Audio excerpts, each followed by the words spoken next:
अल्हम्दुलिल्लाह मैंने MPhil agriculture किया हुआ है और मेरा जॉब का ना मिलना मेरे लिए यानी बहुत ज़्यादा किस्मत वाला है, क्योंकि मैं इसमें खुद सेल्फ़ एम्प्लॉयड हूँ और इसमें मेरा खुद का कारोबार है। मैं अपनी मर्ज़ी से सारा सिस्टम मैनेज कर सकता हूँ और मैं जॉब से ज़्यादा यहाँ से कमा रहा हूँ। और अपने बिज़नेस का यही फ़ायदा है कि इसमें हम किसी की अंडर काम नहीं कर रहे होते, बल्कि अपनी मर्ज़ी से अपना काम कर रहे होते हैं। और बिज़नेस है तो इसमें आपकी अर्निंग जो है वो सैलरी से कहीं ज़्यादा हो सकती है। बिस्मिल्लाहिर्रहमानिर्रहीम। अस्सलाम वालेकुम नाज़रीन, मैं हूं आपका होस्ट उमर फ़ारूक। दिन आज हम एक बछड़ा फार्म पर मौजूद हैं। आज हम बछड़ा फार्मिंग के बारे में मुकम्मल मालूमात हासिल करेंगे। तो मालूमात के लिए हम इस बछड़ा फार्म के ओनर से मिलते हैं और जानते हैं मुकम्मल मालूमात। अस्सलाम वालेकुम भाई। वालेकुम सलाम व रहमतुल्लाहि व बरकातुहू। सबसे पहले हमारे देखने वालों को अपना तारुफ करवाएँ। मेरा नाम मोहम्मद फैसल मुरीद है, चक नंबर 10 के भी ज़िला पाकपतन से हूँ। जी फैसल भाई, आप बछड़ा फार्मिंग कब से कर रहे हैं? मैं बछड़ा फार्मिंग 2020 से कर रहा हूँ। जी फैसल भाई, कितने फलाब आप निकाल चुके हैं अब तक? तकरीबन हम एक साल में 4 फ्लाग निकालते हैं 3 मंथ के। फैसल भाई, आपने बछड़ा फार्मिंग की क्यों की, इसकी क्या वजह है? सबसे पहले तो ये यानी इसमें लेबर कॉस्ट कम आती है, इजीली मैनेज हो जाता है, ठीक है, और शॉर्ट टर्म में आपका बिज़नेस चल जाता है और 3 मंथ के बाद आप दोबारा यानी अपना फार्म बच्चे चेंज कर सकते हैं। तो सबसे पहले बछड़ा फार्मिंग में आता है बछड़ा खरीदना। तो आप कहाँ से बछड़े खरीद कर लाते हैं? हम बछड़े के लिए मुख्तलिफ़ जो कैटल मार्केट्स हैं उसमें से लेके आते हैं, जैसे कि मुल्तान की मंडी है, मदरसा की मंडी है या लुडन की मंडी है। इसके लिए कोई तजर्बा वगैरह भी होना चाहिए इंसान के पास जब मंडी में जाए, या वैसे ही चला जाए तो मिल जाएंगे बछड़े? नहीं, वैसे तो नहीं मिलते। इसके लिए हम व्यापारी हज़रात को अपने साथ ले जाते हैं और उनकी यानी मदद से ही बच्चे खरीदते हैं। असल भाई, जिस वक्त आप बछड़े खरीद लेते हैं, उनको फार्म पे लेके आ गए, तो उसके बाद फार्म पे लाने के बाद उनको सबसे पहले क्या करवाते हैं आप? सबसे पहले फार्म पे आने के बाद इनको डीवर्मिंग करवाई जाती है, ठीक है, और डीवर्मिंग करवाने के 1 हफ़्ते बाद हम इनको आइवरमेक्टिन की इंजेक्शन लगाते हैं ताकि यानी डीवर्मिंग जो है वो मुकम्मल हो सके। के बाद खुराक में इसको क्या क्या डालते हैं, आप हमें वो बताएं। हम जानवरों को खुराक में वंडा और साइलेज डालते हैं और इसके अलावा कोई चीज़ और नहीं। तो बताएंगे हमारे व्यूवर्स को कि किस हिसाब से आप वंडा और जो सैलेज होता है ये किस हिसाब से डालते हैं? हम जो साइलेज है ना वो 8 से 10 केजी पर हेड यानी फी जानवर को खिला रहे हैं साइलेज, और जो वंडा है वो तो इनिशियल स्टेज पे तो आप कम रखते होंगे? नहीं, स्टार्ट से ही इतना डालना स्टार्ट कर देते हैं। वंडा जो साइलेज जो है वो इतना खा रहा होता है, ठीक है, और वंडा जो है ना वो फ़र्क पड़ता है। पहले 20 दिन 2 किलो होता है, फिर आगे 20 दिन 4 किलो हो जाता है, 3 किलो हो जाता है, फिर 60 दिन पे 4 किलो हो जाता है और 80 दिन पे 5 किलो हो जाता है। सुन ले बताएं कि बछड़ों को क्या क्या बीमारियां लग सकती हैं? बछड़ों में ज़्यादातर बीमारियां आती हैं रतमूत्रा, और आजकल जो ज़्यादा इशू बना हुआ है लंपी स्किन डिजीज़ का, यही 2 मेजर डिजीज़ हैं। और मुँहखोर की बीमारी आती है, लेकिन वो यानी सीजनली आती है, ज़्यादा नहीं आती है। तो बीमारियों के लिए फैसल भाई आप क्या करते हैं? आप तो माशाल्लाह खुद बड़े क्वालिफाइड पर्सन हैं। जी, हम इनको जब लेके आते हैं तो पहले वीक में हम इनकी डिवर्मिंग करवाने के बाद 10वें दिन तक हम इनकी वैक्सीनेशन मुकम्मल कर चुके हैं, जिसमें मुँहखोर की बीमारी वैक्सीनेशन है, लंपी स्किन की है और रतमूत्रा की है। तो इस वैक्सीन से ये काफ़ी हद तक कंट्रोल हो जाती है जी, बीमारियां? वैक्सीनेशन से काफ़ी हद तक 99% तक कंट्रोल होते हैं। सबसे ज़्यादा मुनाफा कौन सी खुराक से होता है? बाज़ लोग आलू भी डालते हैं, बाज़ सैलेज डालते हैं और बाज़ लोग जो सब्ज़ रंग का चारा होता है वो भी डालते हैं।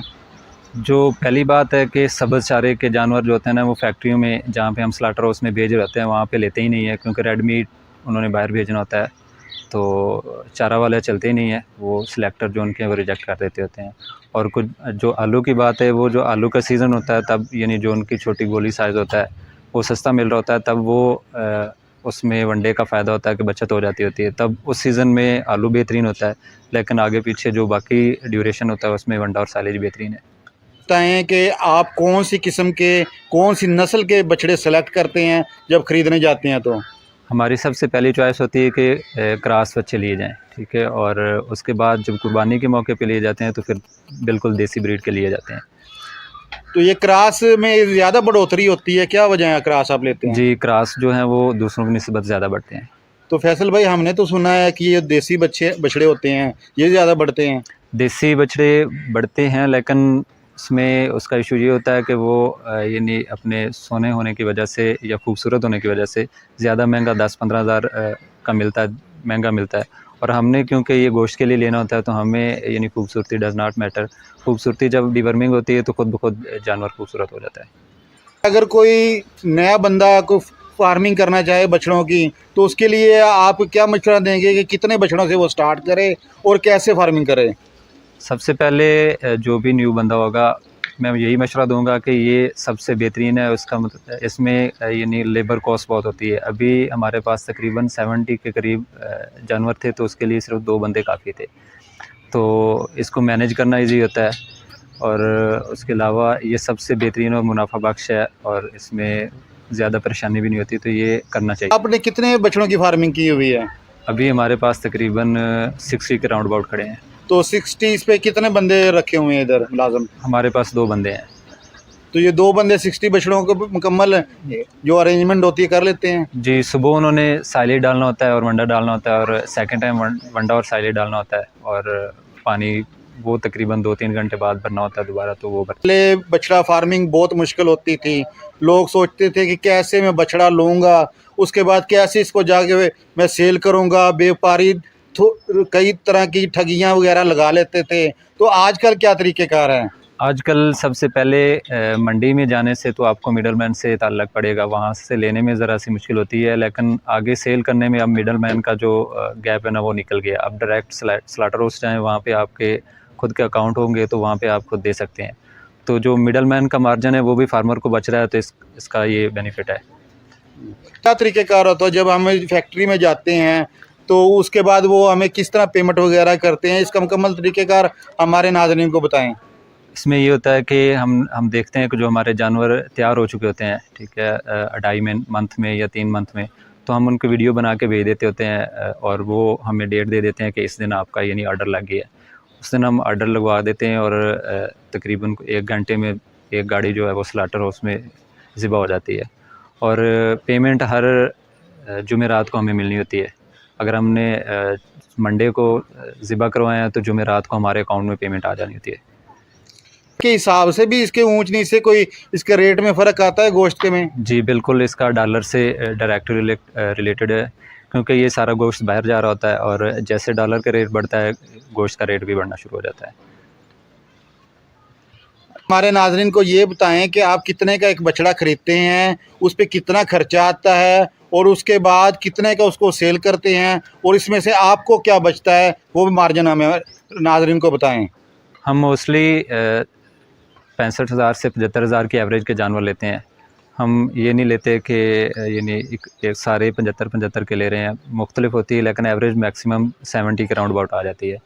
तो उनको 2.5 से 3 मंथ में जो उन पे खर्चा आ जाता होता है, वो तकरीबन 30,000 के राउंड अबाउट आता है।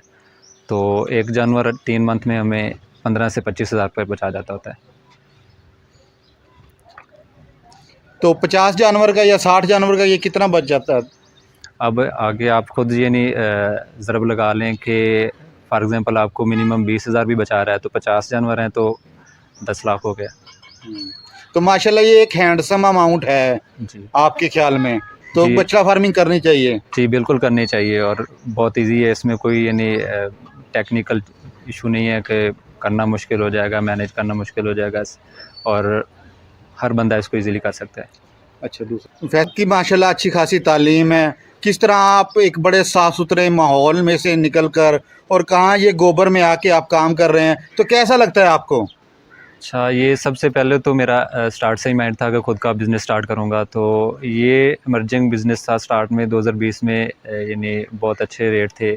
इधर हमारी लोकल मार्केट और स्लॉटर हाउस के रेट का तकरीबन 150 से 200 रुपए का फ़र्क था, तो इसलिए हमने यानी स्लॉटरिंग का ये सिस्टम शुरू किया, और इसमें अच्छी खासी प्रॉफिट भी है, जो मैं एक जॉब से इतना नहीं कमा सकता था।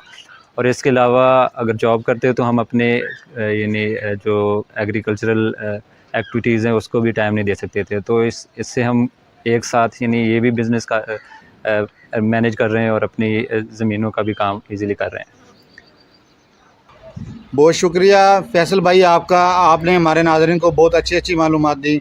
बहुत शुक्रिया नाज़रीन आप हमारी वीडियो देखने का। नाज़रीन ऐसी मज़ीद वीडियो देखने के लिए हमारे चैनल को सब्सक्राइब करें। तब तक के लिए अल्लाह हाफिज़।